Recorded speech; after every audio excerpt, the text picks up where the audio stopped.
And further, I would Oops. And further, I would like to introduce two new participants on our panel. Welcome to Nadja Pröver. She's head of building consultancy CBRE, and she's the treasurer of Salon Real in Austria. And she's joining Salon Real deputy president Daniela Witt-Döring.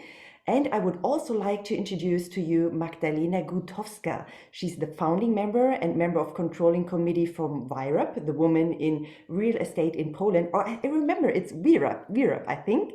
Magdalena is an architect and working as a head of capital projects at ISS in Warsaw, and she's joining her Polish colleague Marta in the discussion. So first of all, I would like to come back to the theme of unbreak the bias of this International Women's Day. Several of you have mentioned the bias as the main obstacle women are still facing. So Sandy, a question I would like to ask you. Women in Property in Great Britain have just hosted an event a couple of days ago about this particular topic. So can you give us some insights about the conclusions of the participants? How can you face or overcome bias in the business context, as it's often unconsciously? Yes, the unconscious bias, and we all have it, and we have it ourselves as well, we expect. I think one of the really strong findings we had from our meeting, our virtual meeting 2 days ago, there was a recurring theme that I think is confidence and being yourself. It is quite marked that we must stop conforming to what we think the biased people are expecting, if that makes sense to you all.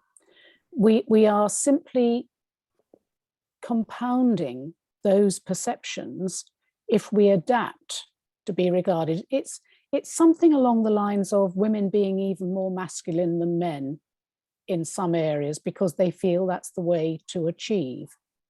And I think this I found very encouraging in our discussion because, I mean, I remember many years ago when I was in the middle of doing a very big project. I had major contractors, consultants, tight time frame, lots of challenges. We finally got to the end of it and we were having a celebratory drink one evening with the various players. And one man turned to me and said, "Goodness, have you got children? I would never have guessed." And I took that as a compliment because I thought, wow, he didn't think I was a mother. Now it's changed. And I think we have to build on that change. And everybody has to realize and adapt to how you do have children, have a successful career and deliver.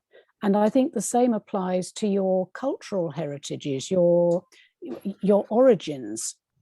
And this ties in with the confidence. I think because so many women are isolated, because there aren't that many of us, and we've been kept apart, just having somebody who says, don't be hard on yourself, be who you are, because that's why you're good, and go for it. And back to the hard facts and a sense of humor. And don't just take a problem when you're trying to bring about change. Go to the line manager or the legislator or the client and say, it's proving rather difficult to deliver a project 7 days a week, 24/7. I've worked out that if we all do 5 days a week from these hours, it will extend the program by so much, but I believe the savings will be this much because we can use different teams and we save on accommodation. That's just a random example. So I think it's be yourself and confident because we've all got there, ladies. We're all there. So hold on to that and then take your hard facts, your practical suggestions and deliver a solution. Oh, and if you can keep a sense of humor, that helps. That's such a great message, Sandy. You also mentioned the word change, and so I would like to ask Magdalena, who is new on our panel.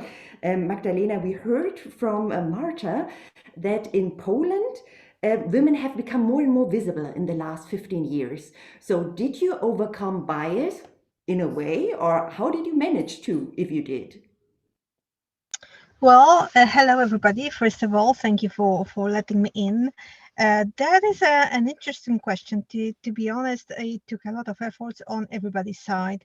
First of all, women longed for that, and we all wanted to be recognized and to be visible. And there are so many great girls and women in the technical sectors at the technical universities that just wanted to be there and wanted to make a career, despite the fact that there are some biases and some expectations from the more patriarchy and the more stereotypes of what women's roles are in the society.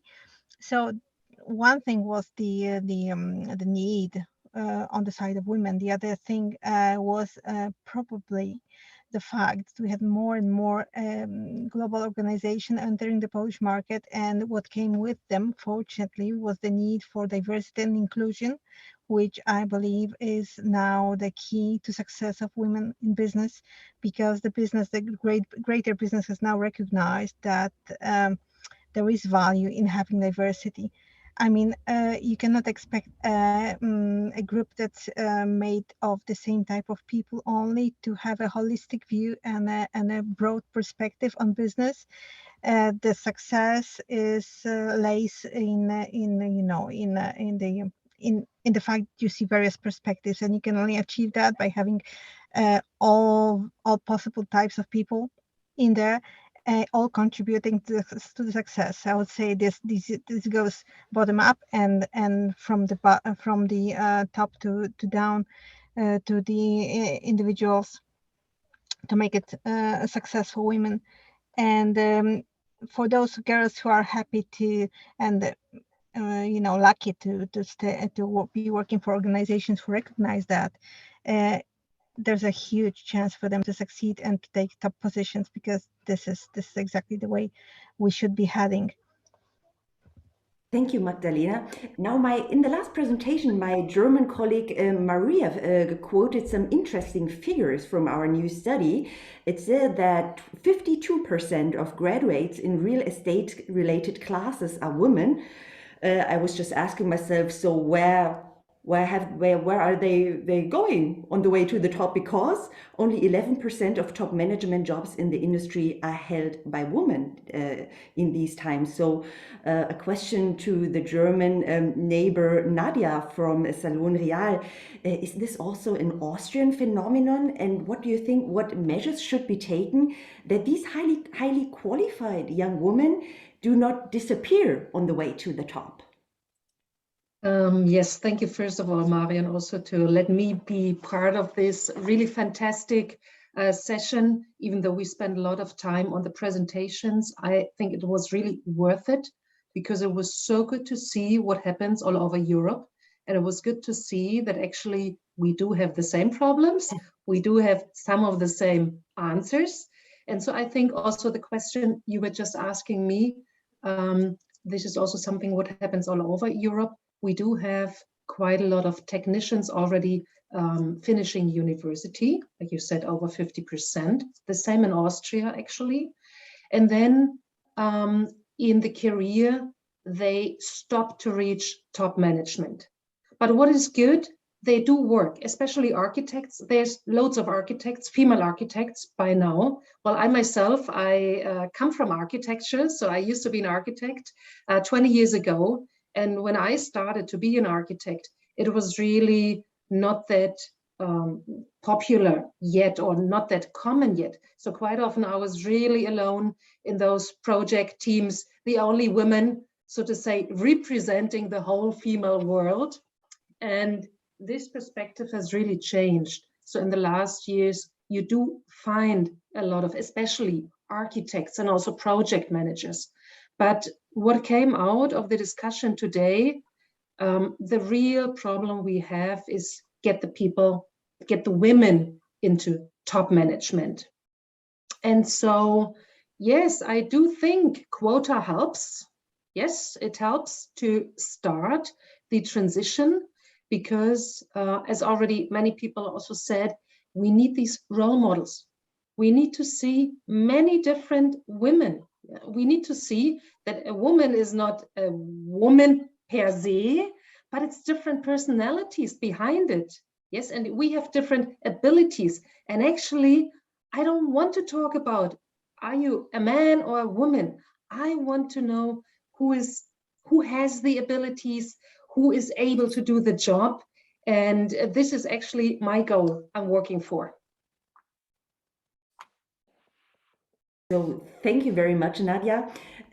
So when we're now talking about what it takes to break the glass ceiling, to get more women in top positions, I would like to ask Lola, as you mentioned the mentoring program in Spain, what do you think is competence, willingness, knowledge? Is that sufficient to break the glass ceiling, the so-called glass ceiling? I don't know, Lola.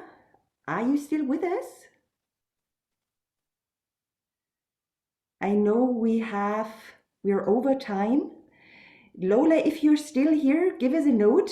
Otherwise, I go ahead with the next question because Nadia, you mentioned already the women's quota, which is a very interesting topic, as EU Commission has reported that they want to decide upon the so-called Women on Board proposal, maybe still in March. And this proposal is supposed to boost the representation of women in stock market listed companies.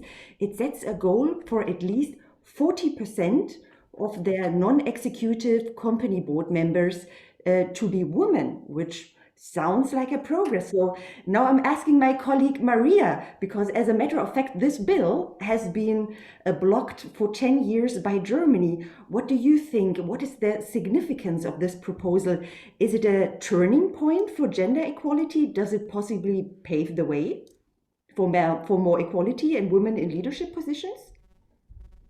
Well, at least it is. I think it's a strong sign if the European Parliament would adopt such a new legislation here. As a matter of fact, you mentioned Marion, Germany has been blocking this directive since I think 2013 or so, because Germany was very much into this idea or concept of voluntary measures, such as more or less explain why you don't have any women on your boards, but you don't have to fulfill certain quotas. So that has been the German approach since I think 2015 or even before.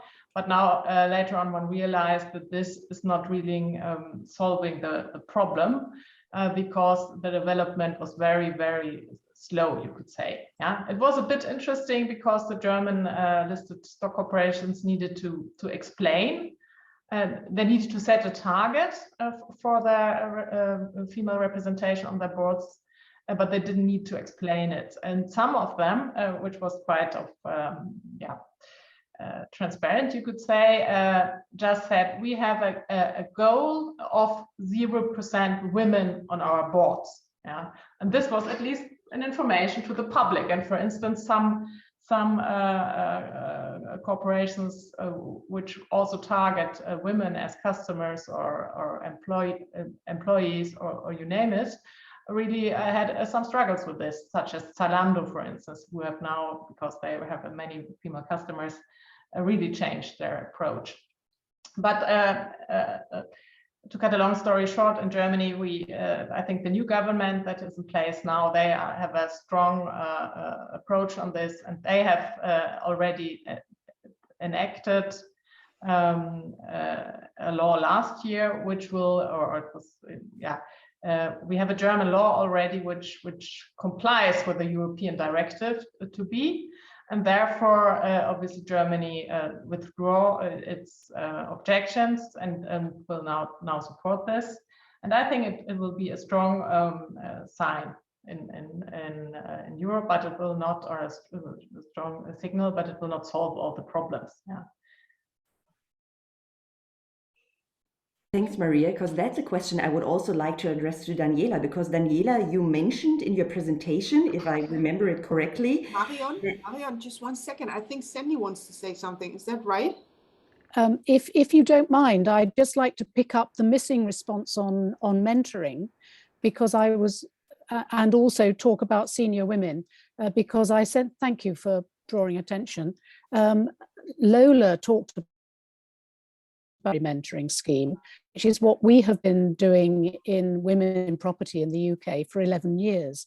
And we found that so helpful in it broadens the perspectives, and it also gives women a better idea of their boundaries. You know, it's back to building your career to make it bigger and more expansive.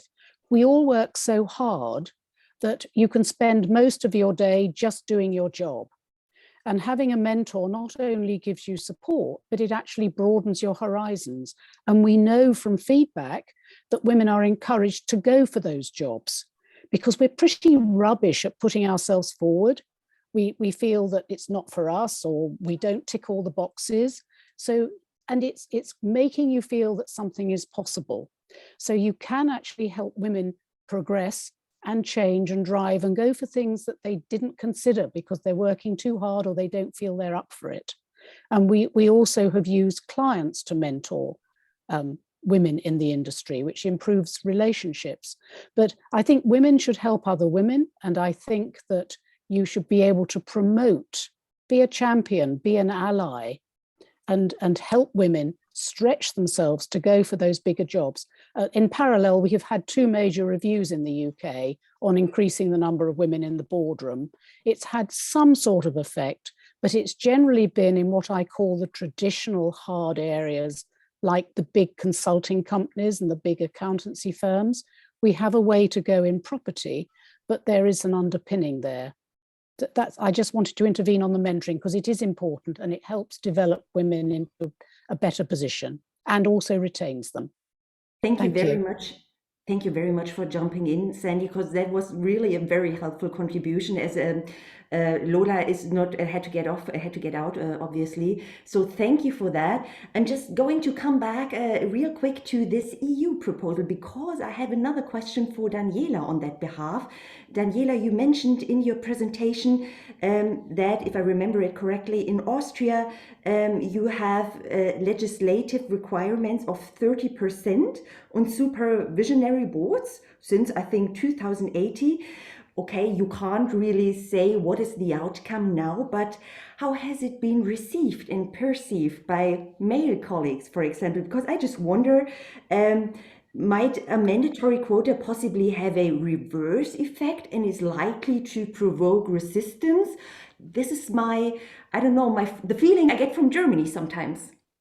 Yes, of course, but you can be sure that men always will find an argument to support their position and to avoid, in a way, women to get too high. I don't say that all men in business are women averse and they don't support, but there is still a lot, and especially when they form a group, you hear these arguments, yes? And of course, there has been a discussion, but funny enough, once this legislation was put into force, you hadn't any discussion anymore, and it more or less went out from all the headlines, all the hot topics. It was just accepted, yes? And I would really be very much in favor of this European directive or European legislation, because I think we need it, yes? Because Europe, what is Europe now? And I may take Sandy, despite Brexit and everything, with us, yes, as Europe, but also remember, Europe is very diverse and you have very different society development countries. And it might not be necessary in Scandinavian countries, yes?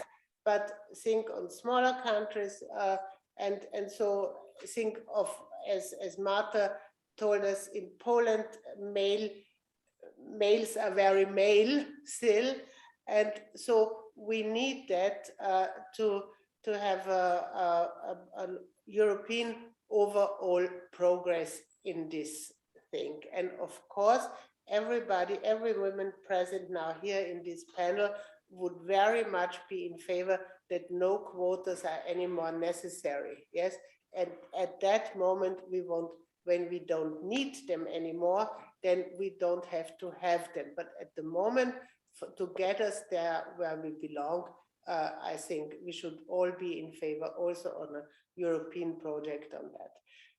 And maybe as it's late, I really want to say I thank for this very interesting discussion, and it's very important to compare different countries and to see that the issues are more or less the same. And to have a suggestion, it would be really fantastic to continue this kind of a panel, not only as a one evening stand, but to have this forum that European women in property and European women properties associations can be strong together. Thanks. Thank you very much, Daniela. I think that's a wonderful idea and we're all in favor, but I have two questions left that are nevertheless important. One question to Barbara, because Barbara, you mentioned the imposter syndrome in your presentation, and that's something I think quite a lot of women feel familiar with that. At least I've heard about it. Do you have some kind of recommendation how to overcome these self-doubts that are often unjustified?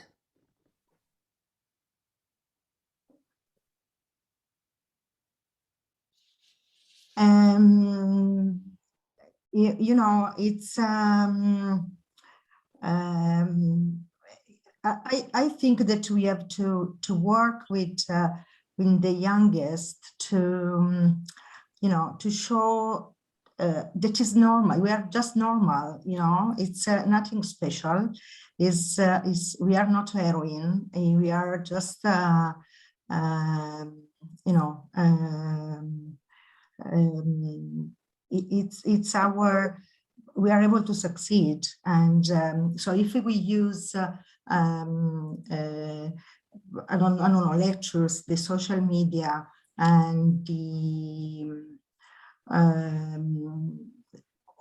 all the stage that we can, as much as we can use the even the newspaper, even the interviews to you know, to show that it's easy, no, to reach our goals, and to work in our path, and to you know, we have to be to have the courage to be clear in our objective, to say yes, to say no, even to refuse certain situation, and to be focused in our path.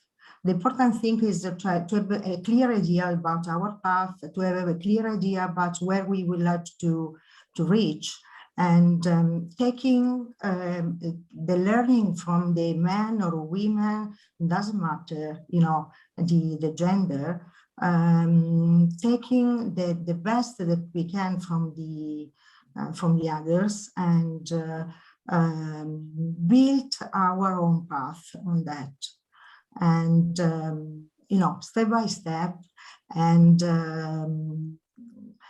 also try to do not fear asking. You know, sometimes we have we stop ourselves because we expect that someone else offer us something, and we should build our path, and yeah, you know.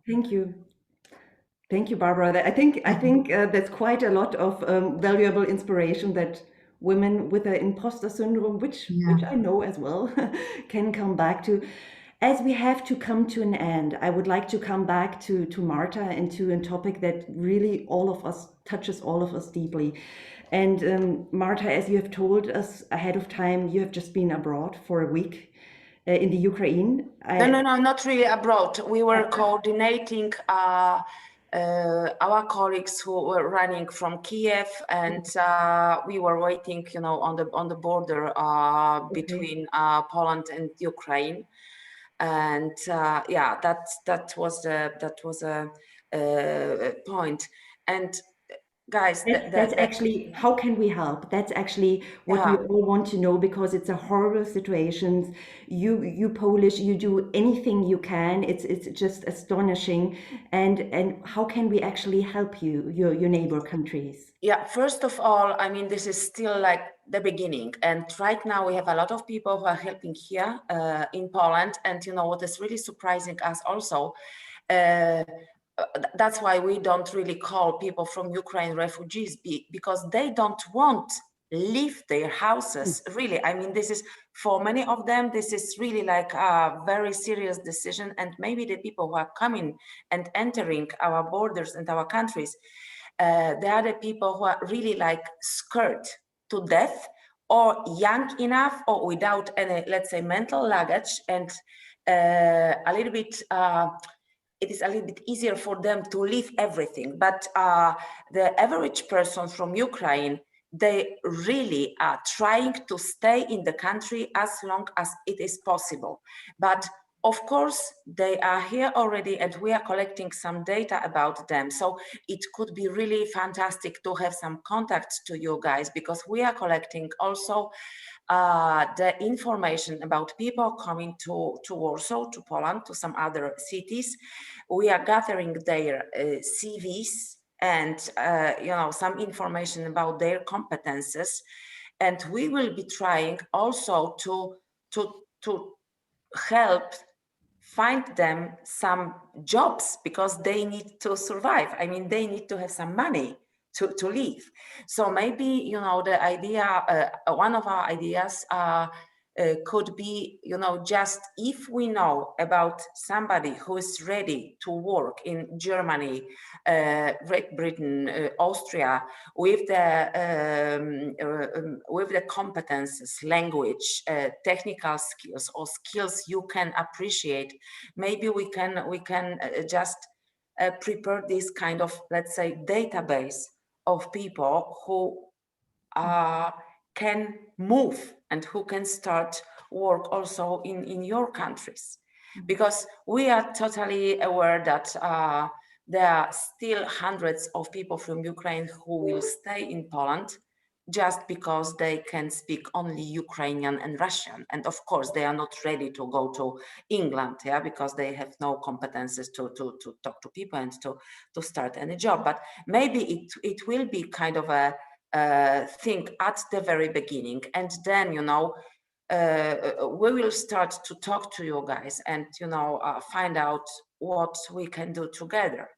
Because right now, we think it is just a good starting point for let them fluctuate to other countries just like this, because we are not able to host everyone.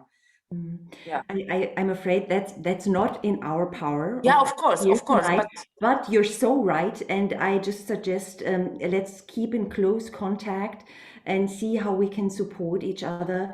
Marta, thank you very much for joining us. I know your mind is probably somewhere. No, it's much better right now. That's great. That's great to hear. Yeah.